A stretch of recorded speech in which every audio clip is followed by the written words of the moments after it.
ഉൽഫത്ത് എന്ന് പറഞ്ഞാൽ അതിനെ മലയാളത്തിൽ മനപ്പൊരുത്തം എന്ന് പറയാം.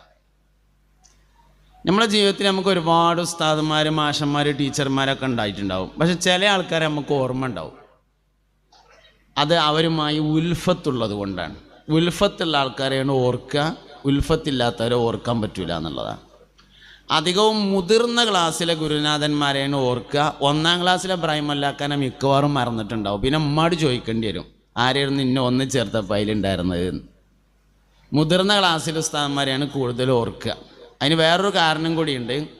12 വയസ്സ് കഴിഞ്ഞതിന് ശേഷമാണ് ഞാൻ ഈ പഠിക്കുന്നത് എനിക്ക് വേണ്ടിയാണ് എന്ന് ആർക്കും തോന്നുള്ളൂ എന്നാണ്.